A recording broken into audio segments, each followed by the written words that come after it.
Terima kasih buat kesempatan yang Tuhan berikan untuk saya boleh hadir kembali di tempat ini menyampaikan kabar baik, berita sukacita yaitu kebenaran firman Tuhan bagi kita semua. Terima kasih buat hambanya, Pastor Immanuel yang tadi ketemu dengan saya dan saya diminta untuk menyampaikan firman Tuhan. Ya sebenarnya bukan jadwal saya, jadwal hambanya ya. Tapi kita hamba Tuhan harus tetap siap sedia karena Bapak Gembala meminta saya menyampaikan firman Tuhan, saya siap untuk membagi berkat kebenaran firman Tuhan. Terima kasih buat hambanya Bapak Pendeta Immanuel dan juga Ibu. Baik Bapak Ibu Saudara yang kasih Tuhan, pada saat ini kita akan belajar kebenaran firman Tuhan yang terambil dari Mazmur pasal 37. Mazmur pasal 37 ayatnya yang ke-23 sampai 25. Mazmur pasal 37 ayat 23 sampai 25 kita akan baca bersama-sama. Ini hanya 3 ayat, kita akan baca bersama-sama dengan bersuara supaya iman kita dibangun dan iman kita kuat di dalam Tuhan. Mari kita akan baca bersama-sama. Apakah sudah ada di screen? Ya, bisa ditampilkan. Baik, kalau saudara sudah menemukan di handphone saudara, di aplikasi, ya silakan kita akan baca bersama-sama, di screen sudah ada. Mari kita akan baca bersama-sama ayat 23 sampai 25. 23. Tuhan menetapkan langkah-langkah orang yang hidupnya berkenan kepadanya. Apabila ia jatuh tidaklah sampai tergeletak, sebab Tuhan menopang tangannya. Dahulu aku muda, sekarang telah menjadi tua. Tetapi tidak pernah kulihat orang benar ditinggalkan atau anak cucunya meminta-minta roti. Puji Tuhan. Tema firman Tuhan pada malam ini adalah bahwa Tuhan menetapkan langkah-langkah orang. Amin saudaraku. Bapak Ibu saudara yang kasih Tuhan, Alkitab tadi mengatakan bahwa Tuhan itu menetapkan langkah-langkah orang. Jadi perjalanan hidup manusia, langkah hidup manusia itu sudah diatur Tuhan. Sudah ditetapkan oleh Tuhan. Dan perlu saudara ketahui bahwa Tuhan menciptakan manusia pada awal mulanya, manusia diciptakan serupa segambar dengan Tuhan. Dan Tuhan memberkati manusia, dan Tuhan mengatakan beranak cucu penuhilah bumi. Dan ingat saudaraku, jadi waktu pertama penciptaan Tuhan menciptakan manusia itu hidup mulia. Dan rancangan Tuhan buat manusia memang rancangan yang luar biasa. Bagaimana manusia itu menikmati akan berkat Tuhan.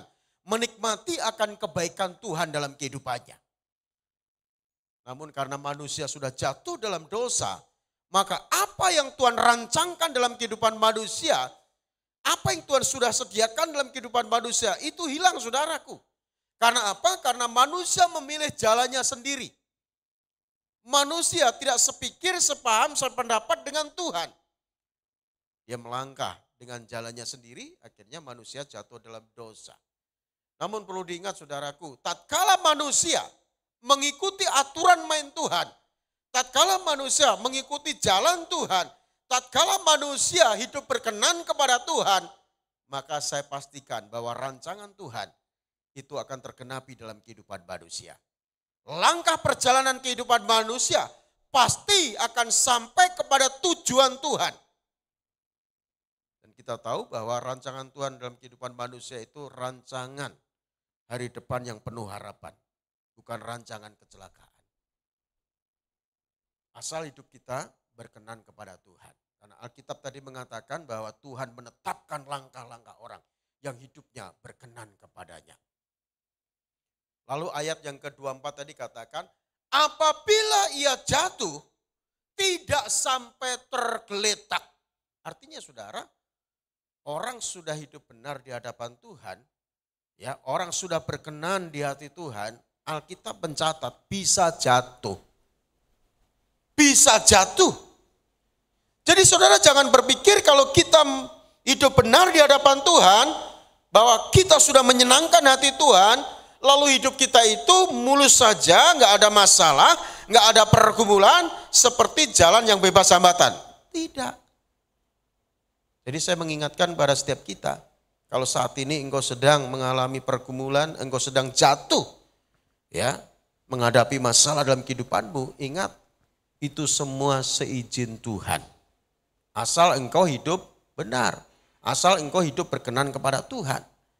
Karena Alkitab jelas mengatakan ini pengalaman Raja Daud. Daud itu jatuh bangun. Daud jatuh bangun, namun pada akhirnya Tuhan mengangkat kembali. Jadi orang yang hidup berkenan kepada Tuhan bisa jatuh. Apabila ia jatuh, tidaklah sampai tergeletak. Dalam terjemahan lain dikatakan tidak sampai terluka parah. Sebab Tuhan menopang tangannya. Tuhan mengangkat kembali dan menyembuhkan luka-lukanya. Sehingga orang yang berkenan kepada Tuhan yang jatuh ini diangkat Tuhan kembali dan dipulihkan oleh Tuhan. Amin saudara. Lalu ayat yang ke-25 tadi dikatakan, dahulu aku muda, sekarang telah menjadi tua. Jadi Daud dulu pernah muda juga, ya kan? Pernah menjadi anak muda juga. Dan dia bersaksi kepada anak cucunya, kepada orang-orang di sekitarnya, dan kepada kita semua orang yang percaya kepada Tuhan melalui Mazmur 37 ini. Dia katakan setelah dia sudah menjadi tua, setelah rambutnya sudah putih, umurnya tua, dia bersaksi dan dikatakan, dahulu aku muda. Sekarang telah menjadi tua, tidak pernah kulihat orang benar itu ditinggalkannya. Atau anak cucunya meminta-minta, enggak pernah. Itulah kehidupan orang yang benar. Kehidupan orang yang berkenan kepada Tuhan. Jadi ingat saudaraku, saya tekankan kepada setiap kita supaya saudara tidak curiga kepada Tuhan, bahkan saudara tidak kecewa dalam mengiring Tuhan. Ya, orang yang sudah hidup benar, orang yang sudah hidup berkenan kepada Tuhan, bisa mengalami masalah, bisa mengalami kesulitan. Justru sebaliknya kadang orang yang tidak memperdulikan Tuhan, orang yang kehidupannya fasik, kelihatannya jalannya itu lancar, kelihatannya jalannya itu mulus. Gemuk-gemuk mereka seolah tidak ada sakit penyakit. Sehingga membuat pemazmur itu ya iri. Kenapa? Orang fasik engkau biarkan gemuk-gemuk, engkau biarkan jalannya mujur seolah tidak ada masalah. Sehingga pemazmur dalam Mazmur 73 dia iri. Percuma aku menjaga kelakuanku yang bersih. Percuma aku menjaga hidupku berkenan kepada Tuhan. Ya, tadinya dia kecewa saudara. Udah melayani Tuhan, sudah hidup benar, berkenan kepada Tuhan, malah justru banyak masalah. Orang yang hidupnya tidak benar, ya justru mujur-mujur. Kelihatannya nggak pernah sakit, kelihatannya gemuk-gemuk. Namun setelah pemazmur ini, dia datang kepada Tuhan, dia masuk ke gunung kudusnya Tuhan, dia naik ke gunung kudusnya Tuhan, ternyata Tuhan perlihatkan nasib orang seperti ini saudaraku. Sesungguhnya di tempat licin ditaruh mereka. Pada saat jatuh tidak akan bangun lagi. Tidak demikian orang benar. Jatuh bangun lagi karena Tuhan yang menopang tangannya. Kehidupan orang yang berdosa kelihatannya memang gemuk-gemuk. Kelihatannya mujur, kelihatannya lancar. Namun mereka seperti domba yang sedang dibawa ke pembantaian. Jadi jangan mudah kita kecewa kepada Tuhan.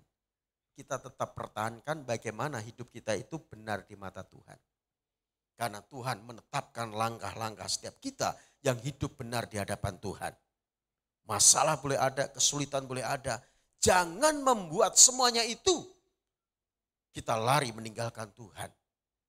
Kita kecewa kepada Tuhan. Tetap setia kepada Tuhan dan menjaga hidup kita benar di mata Tuhan. Yang perlu saya garis bawahi di sini adalah bagaimana hidup kita itu tetap berkenan kepada Tuhan. Ini saudara, ini yang terpenting. Yang perlu kita lakukan dalam kehidupan kita. Dalam kita mengiring Tuhan, dalam kita melayani Tuhan. Bagaimana kita menjaga hidup kita itu tetap benar dan berkenan kepada Tuhan. Ini yang terpenting. Hidup yang benar dan berkenan kepada Tuhan. Yang pertama adalah hidup di dalam ketaatan. Saya sudah sering sampaikan ini saudaraku. Hidup dalam ketaatan membuat Tuhan berkenan kepada kita. Hidup dalam ketaatan membuat Tuhan berkenan dan senang kepada kita, saudaraku. Kalau Tuhan senang kepada kita, Tuhan berkenan kepada hati kita, Tuhan itu dari surga melihat kehidupan kita di bumi. Ya, kehidupan anak-anaknya. Ini sedang mengalami masalah nih. Ya, Tuhan gak mungkin biarkan. Tuhan pasti memberikan pertolongan, saudaraku. Jadi orang yang hidup berkenan kepada Tuhan, orang yang taat melakukan kehendak Tuhan. Saya beri contoh, siapa? Nuh. Nuh itu berkenan di mata Tuhan. Pada saat Nuh hidup di zaman orang-orang yang tidak memikirkan tentang Tuhan, tidak memperdulikan tentang Tuhan. Mereka makan, minum, kawin, mengawinkan, tidak memperdulikan tentang Tuhan. Dan Tuhan mau menghukum manusia yang diciptakannya karena hati Tuhan sudah sedih. Hati Tuhan pilu melihat kejahatan manusia. Namun Alkitab mencatat, Nuh mendapat kasih karunia Tuhan. Lalu Tuhan berfirman kepada Nuh. Nuh diperintahkan untuk apa? Membuat bahtera. Panjangnya, lebarnya, tingginya sesuai dengan petunjuk Tuhan. Dan Nuh ini membuat bahtera bukan di atas gunung, saudara. Di pinggir pantai. Bukan di pinggir pantai maksud saya, di atas gunung. Harusnya kan di pinggir pantai, kan begitu ya. Ini di atas gunung, dikerjakan dengan setia apa yang menjadi perintah Tuhan. Walaupun orang melihat Nuh seperti orang gila. Dia membuat bahtera di atas gunung. Dia kerjakan dengan setia itu, saudara. Apa yang menjadi perintah Tuhan, dia taat. Akhirnya buah ketaatannya apa?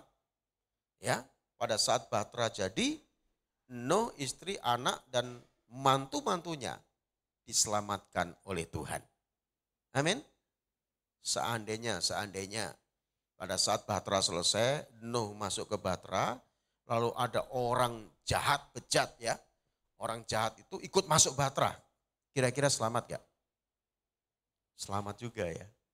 Selamat juga, tapi enggak ada yang masuk bahtera yang dibuat Nuh, saudara. Karena benar-benar pada waktu itu orang itu sudah benar-benar kehidupannya jahat. Tidak memperdulikan tentang Tuhan. Ya saudaraku.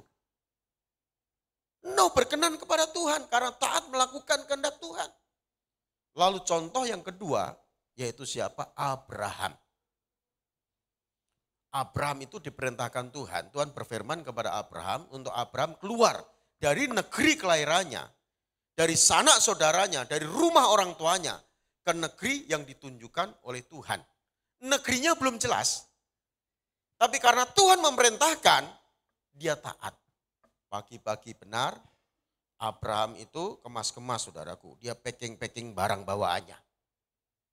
Lalu istrinya melihat Abraham dan bertanya, Bapak Abraham mau kemana? Kok pagi-pagi sudah siap-siap, rapi dan packing-packing barang? Mau kemana Bapak Abraham? Mau ke negeri yang ditujukan Tuhan. Negerinya di mana? Belum tahu. Loh kalau belum tahu, kenapa Bapak Abraham kok mau melangkah? Ya karena Tuhan suruh. Kamu mau ikut gak? Kalau mau ikut, ayo ikut, siap-siap. Ya aku ikutlah, aku kan istrimu. Akhirnya Sarah pun ikut, saudaraku. Bukan hanya Sarah, ponakannya Lot juga ikut. Bersama dengan istrinya, saudara. Karena buah ketaatan Abraham, maka Tuhan mengikat perjanjian dengan Abraham, ini perjanjian kekal. Janji Tuhan kepada Abraham itu janji yang kekal. Saudara nanti bisa baca sendiri dalam Kejadian 12, saudaraku. Tuhan berjanji kepada Abraham itu perjanjian kekal. Karena ketaatan Abraham. Lalu suatu kali Tuhan berbicara kepada Abraham. Abraham, kamu keluar dari tenda, kamu lihat di atas, semua bintang di langit kamu lihat. Dan hitung semua jumlah bintang di langit. Dihitung benar saudara.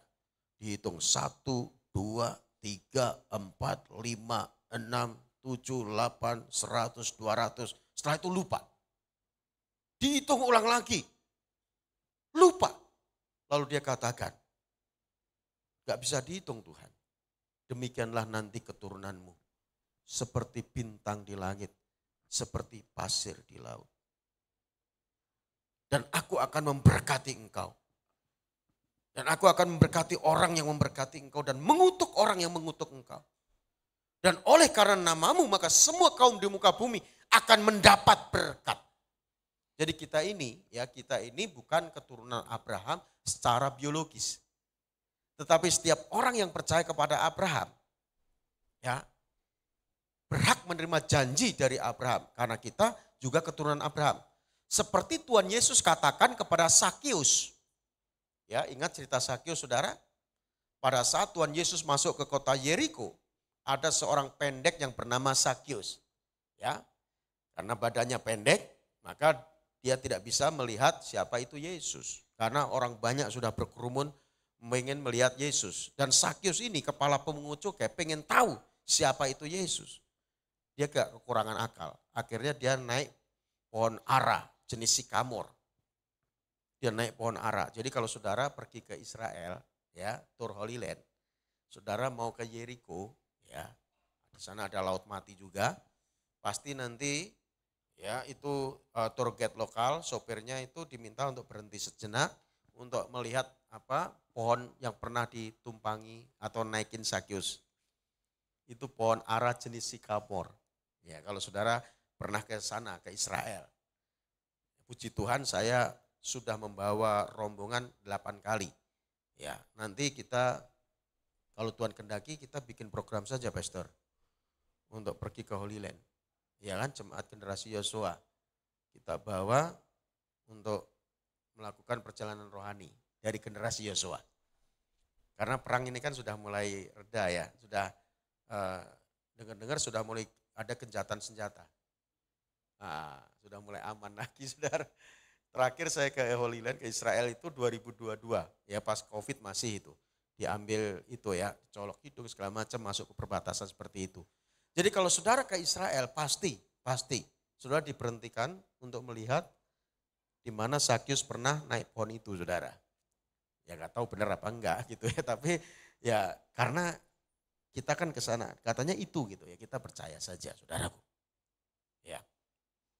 Jadi Sakius ini pada saat naik pohon ara, saudara, Tuhan Yesus balik arah melihat Sakius. Dan Tuhan katakan, Sakius turunlah, hari ini aku akan menumpang ke rumahmu. Wah, betapa kagetnya itu Sakius. Ya, kan belum pernah ketemu Yesus, Yesus belum pernah ketemu dia. Kok tiba-tiba tahu namanya, kan begitu ya, dia panggil. Ya dia Tuhan yang maha tahu, saudaraku. Dia memang manusia, mengambil kodrat manusia, tapi dia ilahi. Dia Allah juga. Dia tahu nama Sakius. Sakius turunlah, karena hari ini aku akan menumpang ke rumahmu. Wah, kaget Sakius. Campur senang, sukacita, karena dia pengen melihat Yesus. Dan akhirnya Sakius ini, saudara, ya datang menghampiri Yesus dan Yesus menumpang di rumah Sakius. Pada saat Tuhan Yesus ada di rumah Sakius, banyak orang menyindir. Dia menumpang di rumah orang berdosa. Lalu saudara, apa reaksi Sakius? Sakius ini tanpa diperintahkan oleh Tuhan Yesus, dia katakan begini, setengah hartaku akan kubagi kepada orang yang miskin. Jadi hartanya Sakius itu banyak. Dia orang kaya, kepala pemungut cukai. Setengahnya dibagi kepada orang miskin. Seandainya ada yang kuperas, akan kukembalikan 4 kali lipat. Ini benar-benar habis-habisan Sakius. Karena banyak orang sudah pernah diperas Sakius. Bahkan orang yang tidak pernah disakius, dia pernah diperas Sakius, dia mengaku pernah diperas. Bisa saja dikasih semua. Yang tadinya gaya hidupnya mewah, glamor, luar biasa. Tiba-tiba saudaraku gaya hidupnya berubah. Yang tadinya istrinya ya sering shopping ya, sering belanja, barang-barang branded, barang mewah, udah gak bisa lagi saudara. Setengah hartaku akan kubagi kepada orang miskin. Kalau ada yang kuperas akan kukembalikan 4 kali lipat. Lalu Tuhan katakan, telah terjadi keselamatan atas rumah ini. Karena orang ini pun keturunan Abraham. Secara biologis bukan keturunan Abraham, benar gak? Tapi orang yang bertobat terima Yesus itu keturunan Abraham. Kenapa saudara? Karena Tuhan berjanji kepada Abraham itu dengan perjanjian kekal. Dan Abraham terima janji itu umurnya 75 tahun, saudara. Bahwa keturunanmu akan seperti bintang di langit, pasir di laut. 75 tahun. Sarah berapa? 65 tahun. Sudah tua. Memang secara logika nggak mungkin bisa hamil. Karena sudah mati haid, sudah nggak menstruasi lagi. Namun kalau Tuhan sudah berjanji, pasti Tuhan menepati. Pada saat Tuhan berjanji kepada Abraham dan Sarah, dia terima janji itu. Lalu dinanti, janji nggak kunjung datang, saudara. Abraham umur 75, Sarah umur 65, terima janji, lalu umur makin bertambah, Abraham umur 80, Sarah 70, Abraham 90, Sarah 80, janji nggak kunjung datang. Lalu Sarah pikir, kelihatannya janji ini bukan untuk saya deh. Janji ini bukan untukku. Akhirnya Sarah punya ide. Idenya apa? Sarah minta supaya Abraham tidur dengan gundiknya yang dibawa dari Mesir. Siapa itu namanya? Hagar. Bapak-bapak ditawarin pembantu. Ya, ditawarin pembantu oleh istrinya. Saya pernah khotbah di ibadah kaum pria. Saya bertanya begini, kalau yang ditawarin bapak kira-kira mau nggak pak? Saya ngomong begitu saudara. Lihat dulu pak, pembantunya seperti apa katanya. Wah dasar geragas sih. Ngomong begitu saudaraku. Ini Abraham ditawarin budaknya yang bernama Hagar. Diresponi saudara. Diresponi. Akhirnya Abraham tidur dengan Hagar. Dan melahirkan anak yang bernama siapa? Ismail. Alkitab mencatat Ismail itu kelakuannya seperti keledai liar. Nggak bisa diatur. Dia akan memusuhi saudaranya. Karena kesalahan Abraham meresponi Sarah istrinya tidur dengan Hagar. Ya, maka masalah terjadi sampai sekarang. Ya kan, seringkali terjadi konflik ya dengan saudara kita kan. Tuhan sudah berjanji. Walaupun menurut manusia, menurut logika tidak mungkin, namun kalau Tuhan sudah berjanji, Tuhan itu gak pernah berbuat dusta. Kalau sudah baca dalam 1 Petrus 2 ayat 22, Alkitab katakan dia yaitu Tuhan Yesus tidak pernah berbuat dosa dan tipu tidak ada dalam mulutnya. Apa yang dijanjikannya itu pasti akan tergenapi. Amin. Namun seringkali kan kita sama seperti Sarah. Kita nggak sabar menanti janji Tuhan. Sehingga apa yang terjadi masalah yang timbul dalam diri kita saudaraku. Coba kalau Sarah ini sabar. Dia tetap pegang janji Tuhan. Karena Tuhan sudah berjanji. Saya pastikan berkat itu tetap menjadi bagian dalam kehidupan Abraham dan Sarah, saudaraku. Karena memang janji diberikan kepada Abraham dan Sarah. Dan setelah Abraham umur 99 tahun, Sarah umur 80 tahun ya, karena selisih 89 tahun, Tuhan kembali berfirman bahwa tahun depan kamu akan punya anak. Dan Sarah ini dengar dari balik tenda. Tuhan berbicara kepada Abraham, Sarah dengar, dia tertawa. Lalu Tuhan katakan, kenapa kamu tertawa? Dia mengelak, aku tidak tertawa. Ya kamu tertawa. Akhirnya anak itu dinamakan siapa? Ishak. Benar gak? Ishak artinya tertawa. Bayangkan saudaraku, secara logika gak mungkin, secara kedokteran gak mungkin, secara medis gak mungkin. Tetapi kalau Tuhan sudah berjanji, yang tidak mungkin itu akan menjadi mungkin. Yang penting bagaimana kita pegang janji Tuhan saudaraku. Ya, bayangkan. Sarah yang sudah 89 tahun bisa hamil. Kalau sekarang ada nenek-nenek, jangankan 89, umur 65 hamil ya, itu bisa heboh. Ya kan? Ada kakek-kakek sama nenek-nenek ya berdua jalan pergi ke dokter kandungan. Ya kan, mau periksa kandungan gitu ya. Setelah ke dokter kandungan, ditanya sama dokter, mau apa nek? Mau apa kek? Mau periksa kandungan dok. Duh, memang nenek hamil? Iya dok, ini buktinya perutku gede. Jangan mimpi nek, mungkin nenek cacingan. Kan gak mungkin secara logika saudaraku. Namun setelah dicek, diperiksa benar. Ada nenek-nenek yang hamil. Karena apa? Mengandung dari janji Tuhan. Dan itulah Sarah saudaraku. Janji digenapi. Untuk itu saudara, kita sebagai orang-orang yang percaya kepada Tuhan, ya kita jangan lemah iman kita. Kita tetap pegang janji Tuhan. Amin. Jadi buah ketaatan Abraham ini saudaraku, ya Tuhan berjanji dengan perjanjian yang kekal. Dan janji itu tergenapi. Lahirlah anak yang bernama Ishak. Dan pada saat Ishak sudah lahir, dia menjadi anak-anak, lalu Hagar diusir bersama dengan Ismail. Dan setelah Ishak ini mulai tumbuh, menjadi besar, Tuhan ngomong lagi. Tuhan berfirman lagi. Tuhan menguji ketaatan Abraham. Dan Tuhan katakan, Abraham, Abraham, persembahkan anakmu yang tunggal itu. Yang satu-satunya itu. Kenapa anak yang tunggal? Karena anak perjanjian itu bukan Ismail tapi Ishak. Dan Ismail sudah diusir.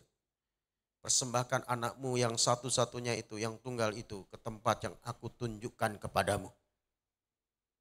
Alkitab mencatat saudaraku pada saat Abraham mendengar firman Tuhan, perintah Tuhan. Alkitab katakan pagi-pagi benar. Ini pagi-pagi terus setiap siap-siap saudara.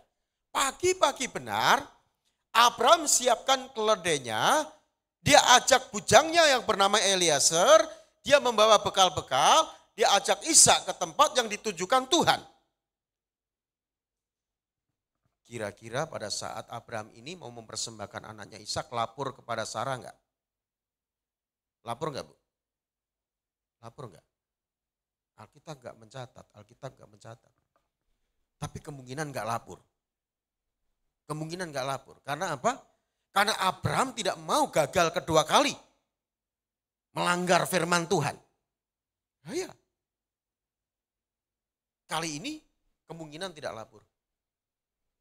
Dia melangkah bersama dengan Ishak, bersama dengan Eliezer bujangnya ke tempat yang ditunjukkan Tuhan. Di mana itu? Di Gunung Moria. Sesampainya di tempat itu saudara, Ishak ini bertanya, Pak, ini kayunya sudah ada. Apinya sudah ada. Mana dombanya? Betapa sedih hati Abraham saudara. Ditanya anaknya seperti itu. Dalam hati Abraham, dombanya, korbannya ya kamulah nak. Namun karena Tuhan meminta, Abraham taat melakukan kehendak Tuhan. Dan yang luar biasanya, Ishak mau disembelih, diikat tangan dan kakinya, nurut juga saudara. Dia taat juga. Bayangkan, itu kalau anak zaman sekarang tahu mau dikorbankan, ya bisa-bisa kabur. Bukannya kabur saudaraku, dia balik ikat papanya. Lebih baik papakulah yang kukorbankan, sudah tua. Tapi enggak saudaraku. Ishak ini taat. Makanya Ishak juga diberkati Tuhan. Dia menerima hak janji dari Tuhan itu sendiri. Makanya pada saat terjadi kelaparan yang kedua, jadi pernah terjadi kelaparan yang pertama, zaman Abraham dia ngungsi di Mesir. Pada saat terjadi kelaparan kedua dalam Kejadian 26, ya itu terjadi kelaparan kedua dan itu bisa memutus mata rantai keturunan Abraham. Karena kelaparan itu bisa mematikan manusia saudaraku. Tuhan masih memelihara Ishak. Tuhan berfirman kepada Ishak untuk pergi ke negeri orang asing di Gerar. Di sana Tuhan berjanji seperti yang dijanjikan kepada Abraham. Memberkati Abraham Dan juga memberkati Ishak, saudaraku. Karena Tuhan sudah janjikan kepada Abraham. Dan ini berlaku kepada Ishak juga. Ya, di tengah kekeringan, di tengah kelaparan, Ishak juga diberkati Tuhan luar biasa. Ishak menabur, Alkitab katakan dalam Kejadian pasal 26 ayat 12. Maka menaburlah Ishak di tanah itu. Sehingga ia menuai apa yang dia tabur. Dalam tahun itu juga dia menuai berkali lipat. Sehingga orang ini menjadi kaya, kian lama kian kaya, bahkan menjadi sangat kaya. Ini ayat 13-nya. Kalau mendengar kaya pasti senang. Iya kan? Saudara pasti pengen kaya, benar gak? Benar gak? Ya kan? Apa mau miskin terus? Tentunya enggak, saudaraku ya. Kita bisa diberkati Tuhan. Kalau kita mau taat melakukan kehendak Tuhan.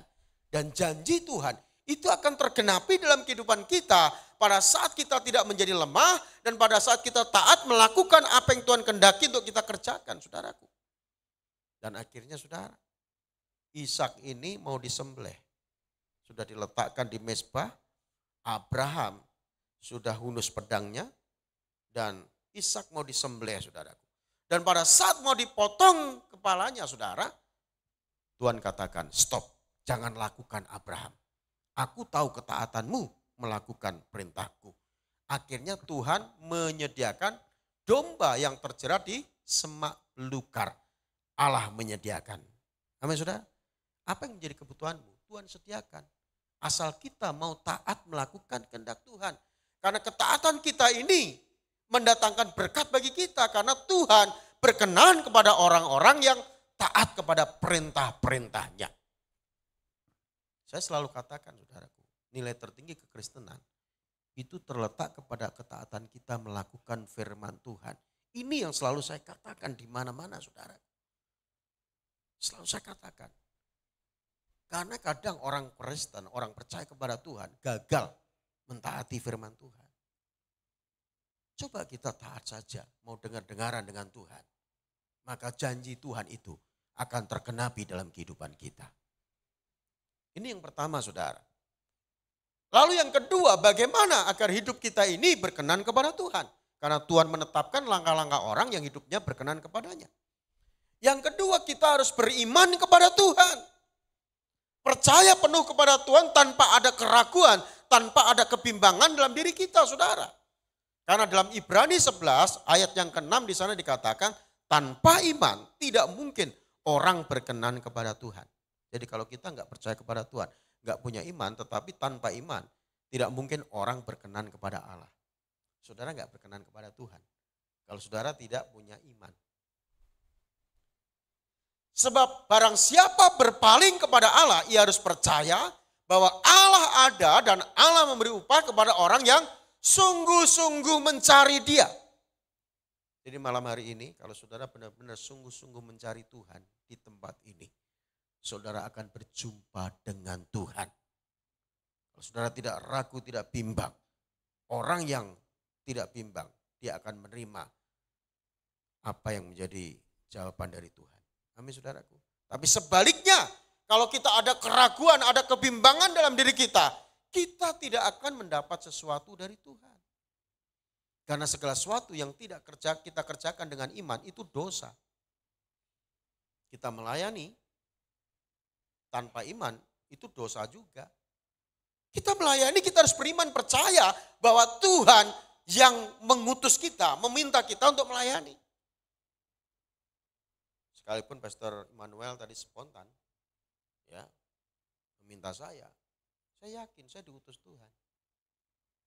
Saya yakin, karena saya kalau nggak yakin, saya berdosa. Karena segala sesuatu yang kita lakukan tanpa iman itu dosa. Ya. Kalau saudara mendoakan orang, saudara bimbang, saudara tidak percaya, dosa juga, saudara, dosa. Jadi segala sesuatu yang kita lakukan tanpa iman itu dosa, tidak berkenan kepada Tuhan. Tuhan mau ya kita percaya penuh kepada Dia. Kalau kita nggak percaya penuh kepada Tuhan, ya Tuhan bisa tersinggung, saudara. Karena Dia kan punya perasaan, emosi, dan kehendak juga. Iya. Kalau saudara nih merasa mampu ya bisa melakukan ini dan itu, Lalu ada orang ya tidak percaya kepada saudara. Saudara punya uang banyak, saudara bisa beli rumah, saudara bisa beli mobil, saudara bisa melakukan apa saja. Lalu ya ada orang meragukan saudara. Mana mungkin dia bisa beli rumah seharga 10 M. Padahal di kantong saudara ada 100 M. Ya, saudara tersinggung enggak? Ya. Saudara ketemu dengan sales enggak dilayani. Karena penampilan saudara enggak meyakinkan. Punya uang 100 miliar, padahal di kantong saudara itu ada. Ya, saudara tersinggung. Tuhan juga tidak berkenan kepada kita kalau kita ragukan kuasa Tuhan. Kita harus percaya penuh kepada Tuhan. Karena ini yang membuat Tuhan berkenan kepada kita. Jelas Alkitab katakan, tanpa iman tidak mungkin orang berkenan kepada Allah. Kalau hidup kita mau berkenan kepada Tuhan, berimanlah, percaya penuh kepada Tuhan. Letakkan seluruh pengharapan kita hanya kepada Tuhan. Ini iman, saudaraku. Iman itu belum melihat tapi percaya, itu iman. Dasarnya apa? Dasarnya firman Tuhan. Bukan iman yang membabi buta. Dasarnya kebenaran firman Tuhan. Tuhan berbicara, kita percayai penuh. Apa yang dikatakan oleh Tuhan melalui firman-Nya, itulah benar. Makanya iman timbul dari pendengaran. Pendengaran akan firman Kristus. Firmato Kristus. Jadi supaya saudara memiliki iman, baca Alkitab setiap hari. Amin. Baca Alkitab setiap hari. Supaya imanmu bertumbuh. Pada saat mendengar firman Tuhan, saudara responi dengan baik. Ya, saudara katakan amin. Amin artinya menyetujui. Iya dan amin. Ya, saya lihat memang jemaat generasi Yosua semangat mendengar firman Tuhan. Saya lihat dari mimbar di sini, muka saudara nyimak. Saudara tahu apa yang saya sampaikan. Ya, ditandai dengan ngangguk-ngangguk. Tandanya tahu. Kalau ngangguknya naik turun, itu tahu. Kalau ngangguknya lambat, naiknya cepat, itu ngantuk. Saudara nggak ngantuk kan? Iya. Ada orang dengar firman Tuhan, tidur saudara. Bunyi kencang lagi ngorok. Ada yang seperti itu. Ya, karena dia merasa nyaman di gereja, AC-nya dingin. Ada yang ngorok. Ya, ngorok pulas sekali. Kedengeran. Pada saat sampaikan firman Tuhan kan hening. Itu ngorok kencang banget. Langsung saya kencengin suara saya. Saudara, saudara responi firman Tuhan. Kaget dia. Kadang perlu begitu saudaraku. Biasanya kalau seperti itu, suara kencang itu mukjizat terjadi. Yang buta langsung melihat. Yang lumpuh berjalan. Yang tuli langsung mendengar. Itu suaranya harus kencang saudara. Jadi iman timbul dari pendengaran. Pendengaran akan firman Kristus.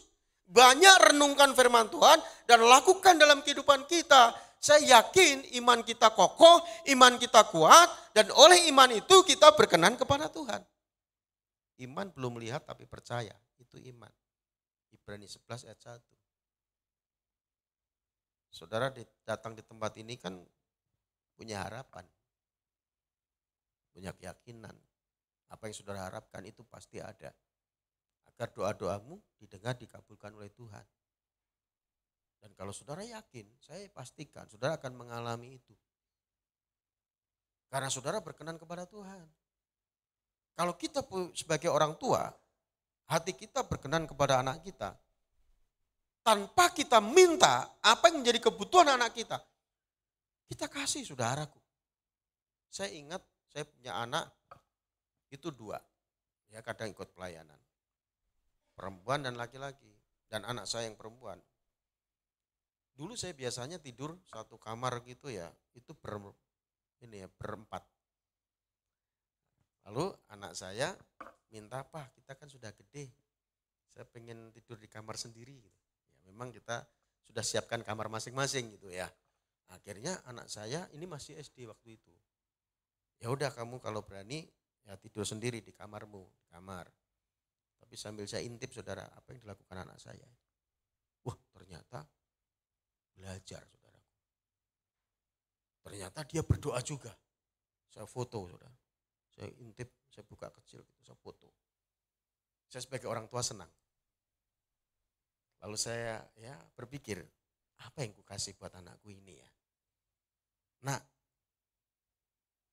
apa mau kasih hadiah apa buat Lydia gitu. Ya terserah apa gitu. Ya dia minta handphone, kita beliin handphone waktu itu saudara. Masih SD gitu ya. Kita belikan handphone, senang banget. Dia nggak minta, saya kasih. Karena apa? Karena saya sebagai orang tua merasa berkenan kepada anak saya. Sama saudaraku, kalau Tuhan berkenan kepada kita, karena kita beriman kepada Tuhan, tanpa saudara minta, dia tahu persis apa yang menjadi kebutuhan. Tuhan pasti berikan saudaraku. Tuhan pasti berikan itu. Karena saudara berkenan kepada Tuhan, beriman kepada Tuhan. Ini yang kedua saudara. Lalu yang ketiga, hidup yang berkenan kepada Tuhan. Itu adalah hidup di dalam kekudusan. Hidup dalam kesucian. Suci itu artinya murni. Murni itu artinya tidak tercampur. Dipisahkan. Itu suci. Ingat saudaraku, kita adalah orang-orang kudusnya Tuhan. Yang ditempatkan Tuhan di dalam dunia. Dan untuk hidup kudus itu enggak semudah apa yang kita pikirkan. Karena dunia ini sedang menggoda kita untuk melakukan apa yang cemar, apa yang tidak benar. Namun kalau kita sadar panggilan kita untuk hidup dalam kekudusan, kita akan tetap menjaga agar pikiran kita, perkataan kita, tindakan kita itu suci. Karena Tuhan memanggil kita untuk hidup kudus. 1 Petrus 1 ayatnya yang ke-15 dan 16. Hendaklah kamu kudus di dalam seluruh hidupmu. Sama seperti dia yang kudus yang telah memanggil kamu. Sebab ada tertulis, kuduslah kamu sebab aku kudus. Jadi ingat saudara, yang perlu kita sadari bahwa kita ini menyembah Tuhan yang kudus. Tuhan yang suci. Makanya pada saat Tuhan berfirman kepada Abraham, Tuhan katakan, akulah Tuhan Allahmu, Allah yang maha kuasa. Hiduplah di hadapanku dengan tidak bercela. Artinya hidup dalam kemurnian, hidup dalam kesucian. Itu yang dipesan oleh Tuhan kepada Abraham. Supaya dirinya tidak tercemar saudaraku. Setelah itu janji dikenapi, tahun depan punya anak. Nah, Tuhan mau kita hidup dalam kekudusan saudaraku. Walaupun tidak mudah, walaupun sulit.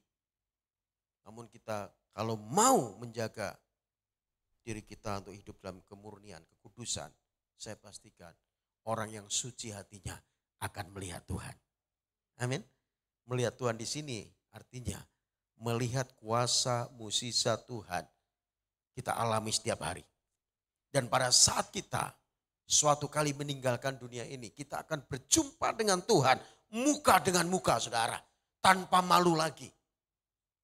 Karena kita didapati apa? Kudus. Kita harus jaga saudara. Hidup dalam kesucian. Amin saudaraku. Generasi Yosua. Kalau saudara sebagai jemaat Tuhan mau hidup dalam kekudusan, saya pastikan saudara akan mengalami mukjizat setiap hari. Saudara akan mengalami pertolongan Tuhan setiap hari dalam kehidupanmu. Sehingga saudara merasakan kehadiran Tuhan setiap hari dalam kehidupanmu. Ternyata Tuhan itu luar biasa. Karena saudara mengalami Tuhan bukan dari kata orang. Makanya Yusuf saudara, Yusuf pada saat digodai istri Potifar dari hari ke hari Alkitab mencatat. Dia bisa membedakan. Ini miliknya atau tidak. Dia bisa bedakan saudaraku, dia bisa bedakan. Ya, orang-orang yang kerja di rumah Potifar disuruh belanja jauh-jauh supaya nggak cepat-cepat pulang. Ya kan, suruh keluar rumah. Tinggal hanya berdua saja. Ya, Yusuf dan istri Potifar. Nggak ada orang tahu. Bahkan istri Potifar katakan, Enggak ada seorang pun yang tahu kalau kita melakukan ini Yusuf. Tapi apakah Yusuf mau meresponi istri Potifar? Enggak. Dia menjaga dirinya tetap kudus di hadapan Tuhan. Dia lari meninggalkan istri Potifar. Sekalipun resikonya apa? Dia difitnah harus masuk penjara. Tapi orang yang tetap menjaga kemurnian kesucian dalam dirinya, walaupun masuk penjara, akhirnya diangkat Tuhan masuk ke istana Raja Fir'aun, menjadi Perdana Menteri di Mesir. Inilah orang yang hidup suci, saudara. Orang yang hidup kudus walaupun mengalami masalah. Tapi Tuhan pasti angkat untuk naik, bukan turun, menjadi kepala dan bukan ekor. Penting sekali untuk kita hidup dalam kekudusan, saudara. Karena kita menyembah Tuhan yang suci. Kita menyembah Tuhan yang suci. Kita harus hidup dalam kesucian. Dan yang terakhir, yang keempat, saudaraku. Agar hidup kita berkenan kepada Tuhan. Hiduplah selalu bersyukur. Amin, saudara. Bersyukur. Bersyukur enggak gampang kalau keadaannya tidak sesuai dengan kenyataan. Bersyukur gampang kalau apa yang kita harapkan sesuai dengan kenyataan. Keadaannya baik-baik semua, mengucap syukur gampang. Namun bersyukur di sini saudaraku dalam segala keadaan. Itu yang dikatakan di dalam 1 Tesalonika 5 ayatnya yang ke-18. Mengucap syukurlah dalam segala hal. Sebab itulah yang dikehendaki Allah di dalam Yesus Kristus bagi kamu. Jadi kehendak Allah bagi kita itu hidup mengucap syukur. Amin. Ya, seringkali kita nggak bisa mengucap syukur. Kita seringkali kecewa, saudaraku. Kenapa? Karena harapan tidak sesuai dengan kenyataan. Namun Tuhan mengajar pada setiap kita untuk selalu bersyukur. Walaupun harapan tidak sesuai dengan kenyataan, pasti Tuhan siapkan sesuatu yang lain yang lebih baik dari apa yang kita pikirkan. Amin, saudara. Kadang kita begitu. Kita merancang memikirkan sesuatu yang menurut kita itu baik. Dan ingat saudara, baik menurut kita belum tentu baik menurut Tuhan. Kalau baik menurut Tuhan pasti baik-baik dan benar. Amin. Dan Tuhan merancangkan sesuatu buat kita itu lebih tinggi dari rancangan kita. Karena Alkitab katakan rancanganku bukanlah rancanganmu. Jalanku bukanlah jalanmu, seperti tingginya langit di atas bumi. Demikianlah tingginya rancanganku, jalanku daripada jalanmu. Jadi Bapak Ibu Saudara yang kasih Tuhan, belajarlah mengucap syukur dalam kehidupan ini saudara. Yakinlah bahwa Allah turut bekerja dalam segala sesuatu untuk mendatangkan kebaikan. Semua yang terjadi dalam kehidupan kita, itu semua mendatangkan kebaikan asal kita mengasihi Tuhan, asal hidup kita berkenan kepada Tuhan. Saya simpulkan firman Tuhan pada malam hari ini. Jadi Tuhan menetapkan langkah-langkah orang yang hidupnya berkenan kepadanya. Jadi semua langkah orang itu sudah diatur, ditetapkan, dirancang oleh Tuhan. Tapi hanya orang yang hidupnya berkenan kepada Tuhan saja. Karena Tuhan memberikan free will, kehendak bebas manusia untuk memilih. Untuk itu biar setiap kita mau memilih bagaimana hidup kita itu berkenan kepada Tuhan. Dan kita sudah belajar. Hidup yang berkenan kepada Tuhan. Yang pertama adalah hidup dalam ketaatan. Kalau kita taat melakukan kehendak Tuhan, maka Tuhan berkenan kepada kita. Lalu yang kedua, hidup yang berkenan kepada Tuhan adalah hidup beriman penuh kepada Tuhan. Kalau kita percaya penuh kepada Tuhan, maka Tuhan berkenan kepada kita. Sebaliknya, kalau ada keraguan, kebimbangan dalam diri kita, maka Tuhan tidak akan berkenan kepada kita. Dan yang ketiga, hidup yang berkenan kepada Tuhan adalah hidup dalam kekudusan, hidup dalam kesucian. Ingat, kita menyembah Tuhan yang kudus. Kita harus mau menjaga kesucian, kemurnian dalam hati kita, dalam kehidupan kita. Dan yang terakhir, hidup yang berkenan kepada Tuhan adalah hidup yang selalu mengucap syukur dalam segala keadaan. Kalau hidup kita berkenan kepada Tuhan, yakinlah walaupun engkau jatuh, tidak sampai tergeletak. Tuhan pasti akan mengangkat engkau, membalut engkau dari segala luka-lukamu, menyembuhkan dan memulihkan hidupmu. Sehingga saudara bisa bersaksi tentang kebaikan Tuhan. Seperti yang Daud katakan, dahulu aku muda, sekarang telah menjadi tua. Tidak pernah kulihat orang benar ditinggalkannya. Bahkan anak cucunya meminta-minta roti. Kita pasti dipelihara Tuhan untuk menjadi kesaksian bagi banyak orang. Tuhan Yesus memberkati. Mari kita bangkit berdiri saudara, kita datang kepada Tuhan. Haleluya, kita sembah Tuhan, kita muliakan Tuhan, kita tinggikan nama Tuhan. Kita nyanyikan satu lagu pujian, ku beri kemuliaan dan hormat sebab kau besar. Bila kita mengalami perbuatan yang ajaib dari Tuhan. Haleluya, haleluya. Ku beri kemuliaan dan hormat, ku angkat suara pujian, ku agungkan namamu. Dengan segenap hati saudara, ku beri kemuliaan dan hormat, ku angkat suara pujian, ku agungkan namamu. Sebab kau besar, perbuatanmu ajaib, tiada seperti engkau, tiada seperti engkau ya Tuhan, tiada seperti engkau.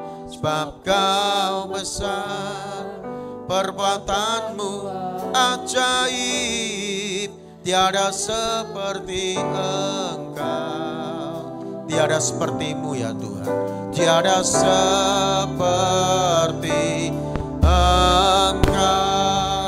Ku beri kemuliaan, haleluya.